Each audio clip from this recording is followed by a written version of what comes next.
Welcome back to the channel, everybody. So Japan is becoming extremely active when it comes to the Bitcoin companies, but most notably when it comes to the XRPL, as we were told. Told by whom?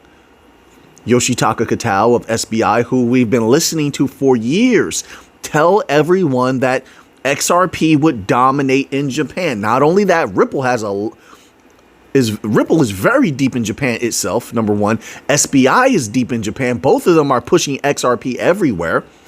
We've even heard reports. Now, it's hard to corroborate this, to verify it, but we've heard reports that they believe up to 80% of banks in Japan in some shape or form will utilize XRP. I'm not saying that's a guarantee. It's just something I'm keeping in mind, that we've seen these reports.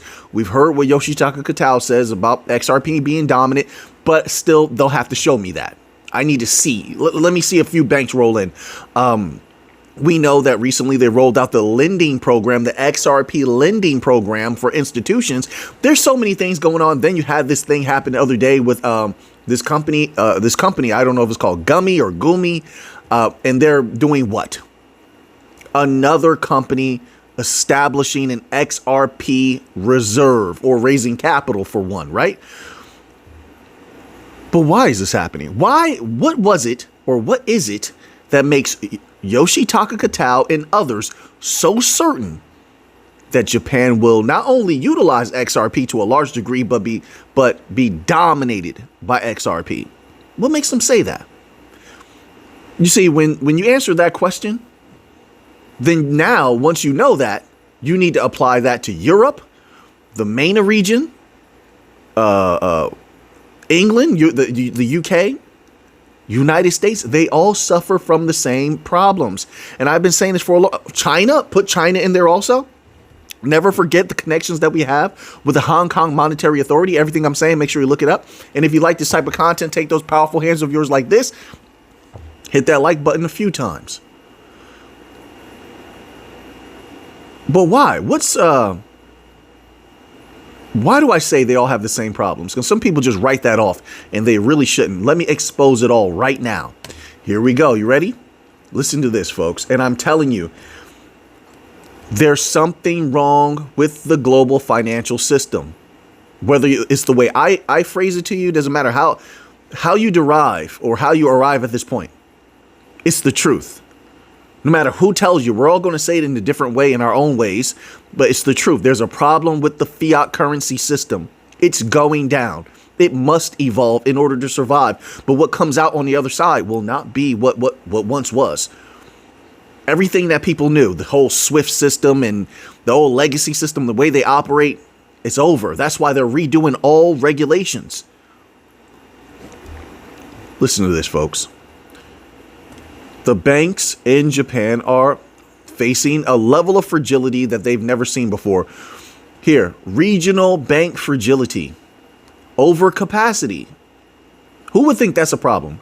Japan has too many banks for a shrinking population. Remember, we used to talk about that, the lowering of the population. Remember a few years ago, see how all this comes in handy?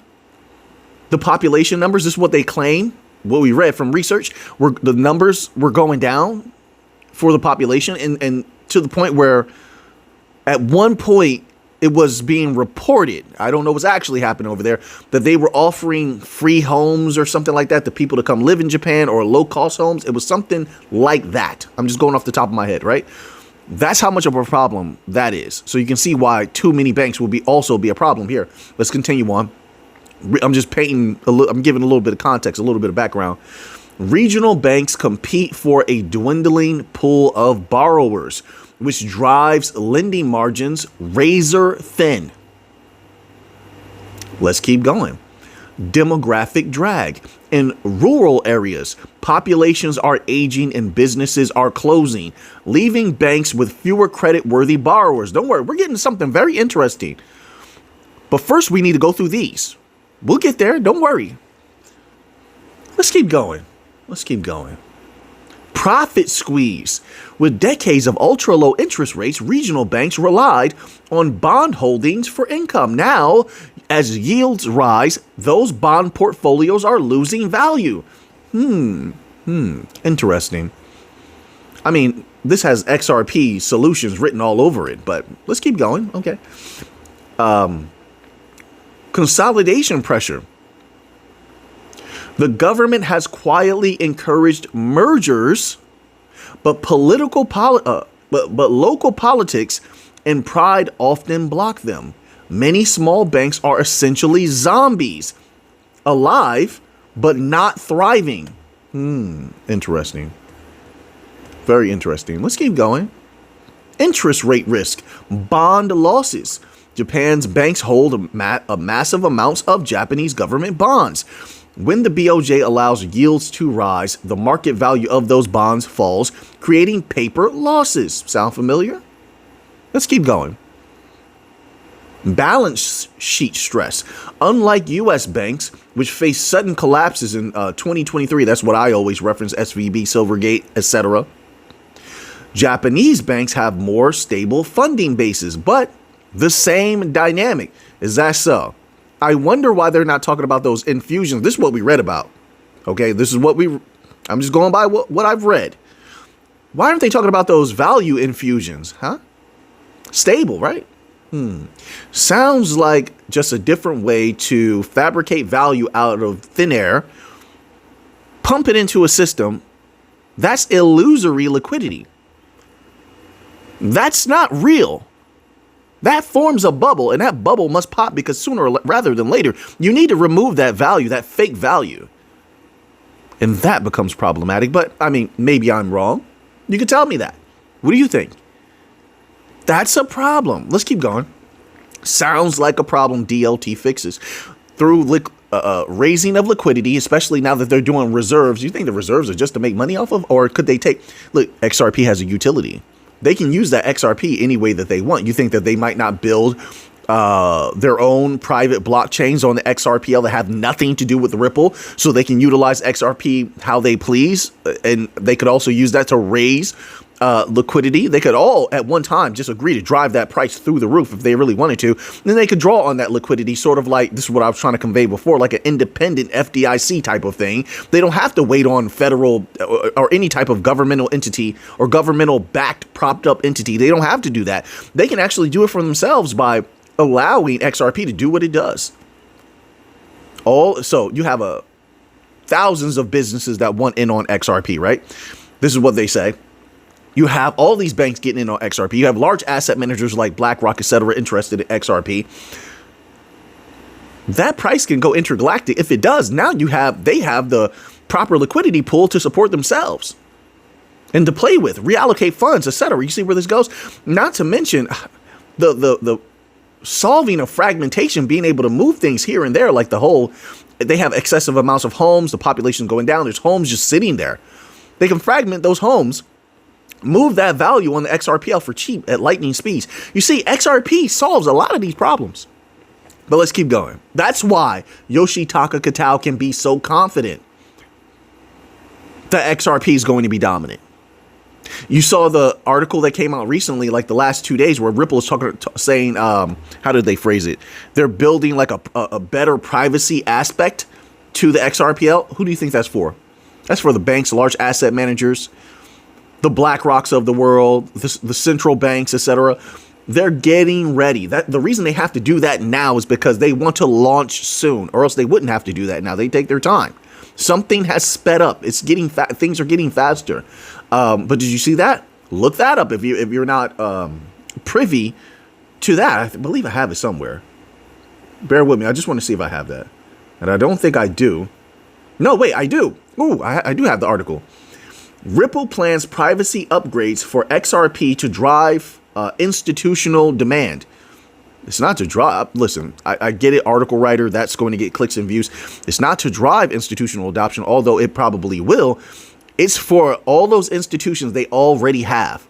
They have a bunch of them, but it's not time for them to declare that because they can't allow things to get out of their control. A lot of this is about control, and that control also extends to that price not going absolutely insane. No, they need to get everyone in position that they can, in my humble opinion, before they flip the switch. A network, and we read this from the experts, that networks run better when you have thousands of companies utilizing everything all at once, not one by one, not 5 here and 5 there. No, hundreds, thousands, all at once. Then the network flows better. That's what the expert said. Okay, we read that, confirmed it, because it's something that I believe for a long time. It just seemed logical, and maybe some other experts say opposite, but that's what we read. Okay, so now let's go here. We didn't get to the good part yet. Let's keep going. Bear with me one moment. Let me get back to get my thing here correct so we can scroll down. So it says hedging costs to protect. Okay, I'm going to skip that little part. Here we go. Real estate and SME, small, medium-sized enterprise exposure. Oh, they're about to cook. Property lending.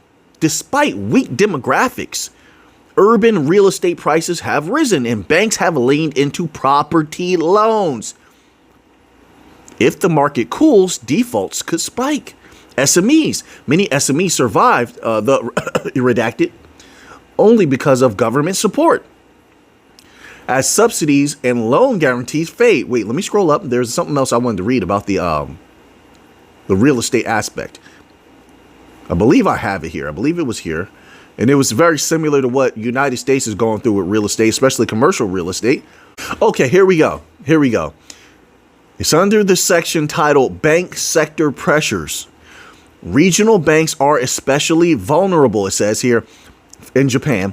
They depend on thin margins from lending in areas with shrinking populations. Consolidation pressure is mounting, but mergers are politically sensitive. Loan defaults are ticking up. Loan defaults are ticking up. Isn't that the same thing that's been happening in the United States? You know how they solve this problem? Fragmentation of properties, moving it, tokenizing that value, and allowing people to buy pieces of property is going to be easier to sell it and raise capital off of them. Am I wrong? Like, it's the same thing United States is saying they want to do.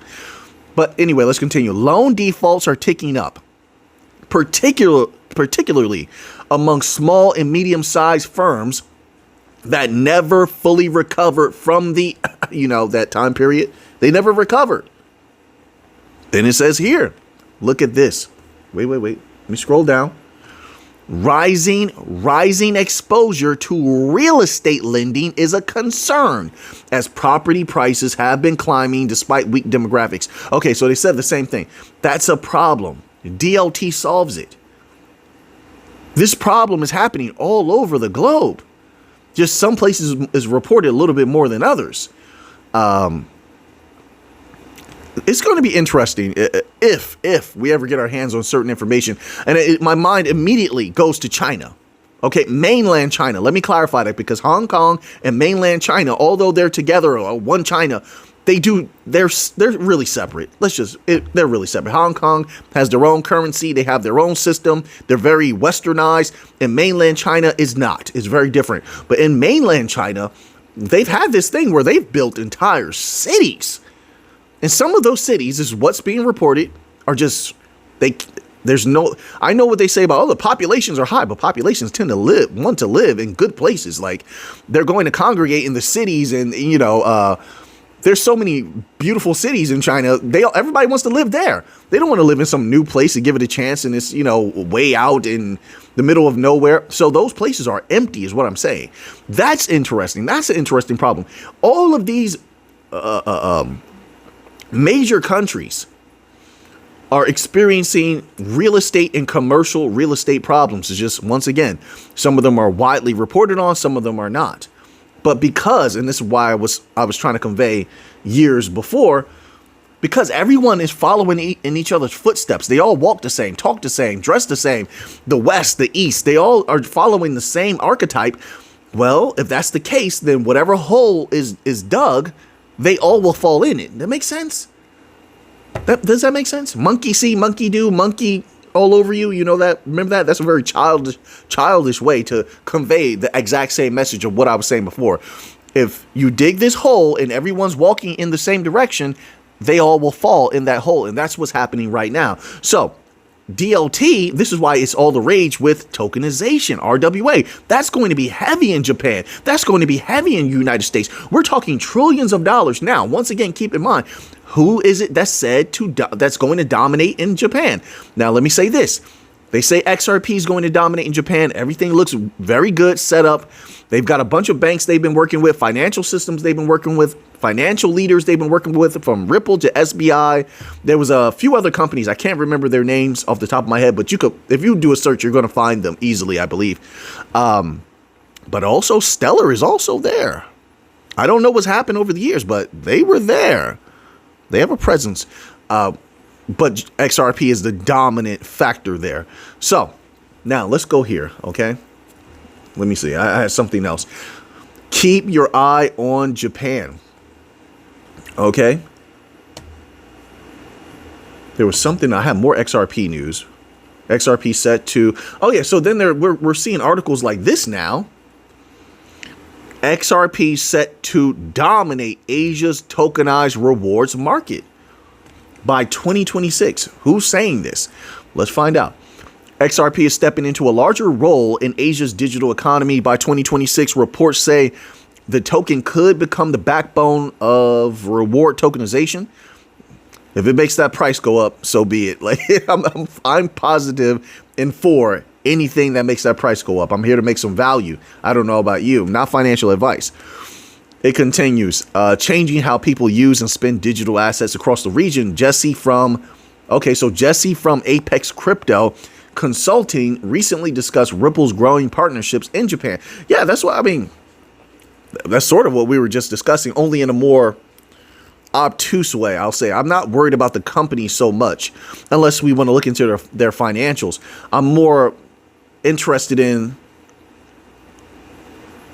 what's being done, how much of it is being done, who's doing something with XRP. Is it banks? Is it companies? Is it reserves? Because that's going to tell me a lot. I'm still in this energy of connecting everything globally, right? And I got a few more things, and I'm going to hit you with a major video in the next few days. But anyway, let's keep going. So this person discussed Ripple's growing partnerships in Japan and beyond. How they're paving the way for XRP to lead this transformation. Well, don't just discuss Ripple. SBI has been major in Japan. Give them their credit, right? And I'll say separately, when I think Ripple and SBI, I just always think Uphold. Uphold, people need to hold them accountable. They said like a year or two ago that they themselves were working with a bunch of companies that were utilizing XRP. I'm paraphrasing. Who are those companies? Who are those companies? Why don't they? I mean, crypto is being unleashed right now. Drop a few names. But okay, maybe they did, and I just didn't hear about it. That's possible. I don't know everything. I can't catch everything either. But let's keep going.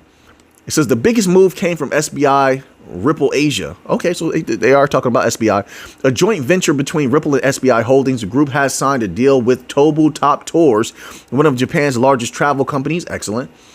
Together, they will create a new payment and rewards platform for the XRP ledger, connecting digital tokens with NFTs and everyday payments. Excellent. Okay, so this is good progress. Very good progress. I will say this is good. However, this is not what excites me. I want everything positive to come to the XRPL or Hedera or Chainlink, Solana, Stellar, whatever, the ones that I back. But what excites me is bank money. I can't get around it. That's what excites me. Interbank payments.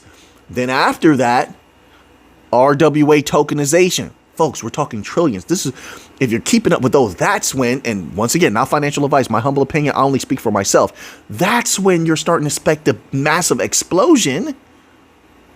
Payroll. That excites me. That's a continuity of value. Trillions. We're talking global domination, folks. I know sometimes we look at the US, the UK. We're pinpointing, we're honing in on these specific areas. But never forget, the bigger picture is global domination. 14% of Swift. There's something I want to say, but I'm holding it for that video. There's something. We'll get to that. I think you're going to like it. I do.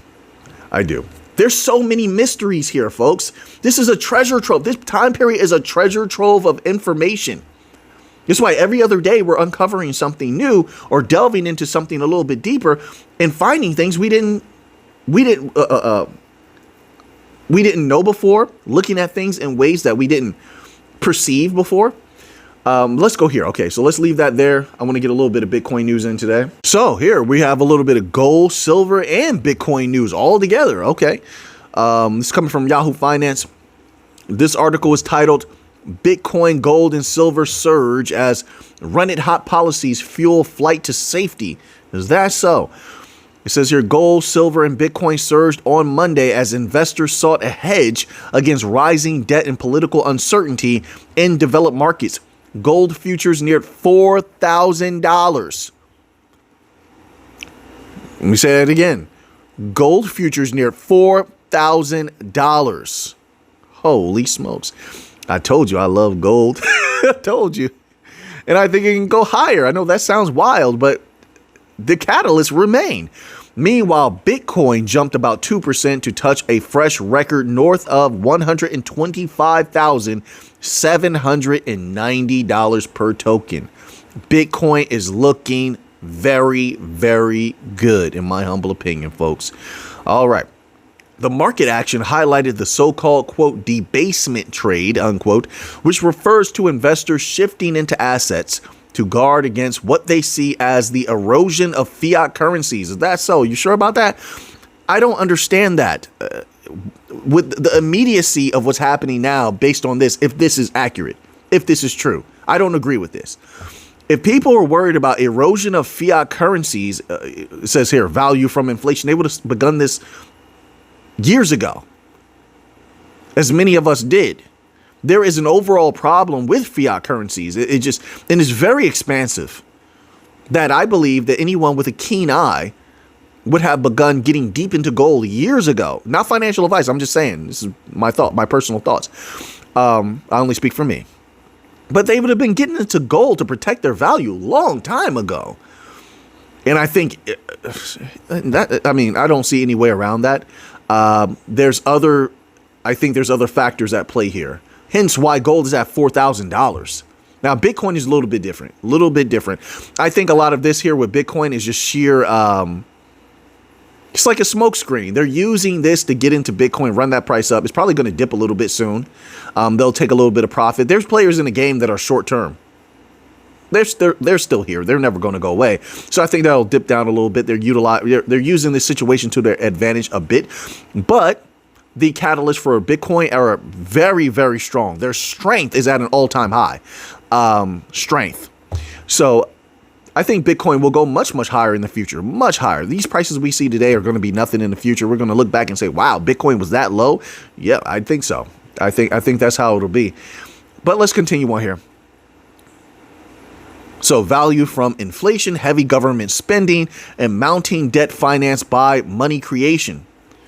It says, over the weekend, JP Morgan analysts noted the rise in precious metals and cryptocurrencies against the backdrop of what they call, quote, dollar debasement. Okay, so that's where this is coming from, JP Morgan? Okay. No disrespect. I don't trust JP Morgan at all whatsoever. They're the same ones that probably are responsible for many people not wanting to get into Bitcoin when they could have gotten into Bitcoin at a low price. But JP Morgan was saying how Bitcoin was so bad, they would never get involved. And thus that took away a lot of the legitimacy from Bitcoin and turned a lot of traditionalist people against Bitcoin, who are probably still out of it now, when those people could have used that extra capital if they would have been allowed to think for themselves, right? Because a lot of these entities, they like to control the minds of the people. That's how it goes. They love that control. They love that power. But if the people were thinking for themselves and had gotten into Bitcoin, they would be sitting on a very nice pile of gains right now. So so when I look at JP Morgan, I hear them, I read an article that says their name. I think like that. I think about that. The US dollar index is down more than 9% year to date. Meanwhile, fiscal uncertainty is in some developed markets has driven flight to safe haven assets in an unexpected election outcome in Japan over the weekend. Sene Takachi, my apologies if I mispronounced that. Is it I think it's Takaichi, was set to become the country's next prime minister. Market analysts view Takaichi as a fiscal dove, quote unquote, supporting government stimulus to grow the economy. Interesting, is it not? Stimulus, value infusion. Has this happened before? Why? What did we discuss in the beginning of the video? All right, so you got a lot going on with Japan. Accordingly, so quote, accordingly, gold, silver, and Bitcoin are again simultaneously moving to fresh all-time highs as the chief winners in this latest escalation of the, quote, debasement trade, unquote, alongside equities, then too ripping to record highs as well, unquote, he added. Gold and silver have surged more than 50 and 60% year to date, respectively, as expectations of Federal Reserve rate cuts. They cut a quarter point before. All right. Federal Reserve rate cuts have boosted the appeal of metals. Safety boosts the appeal of metals. The backing of the central banks, at least when it comes to gold, supports metals. All right. Which lend to perform better when interest rates are lower, I suppose. Gold went from being $1,500, $1,600 all the way up to like near $3,000 during interest rates at all-time highs. I mean, so how much does your argument stand? Giving that fact, we were here for it. So maybe I'm wrong. Maybe I'm snapping. You can tell me. Mick, you're snapping. Mick, you're wrong. All right, explain it to me. I'm always willing to learn. I am. So now that you have the information, what are you going to do with it? I know what I'm going to do with it. So until next time, everybody, let's get to the money.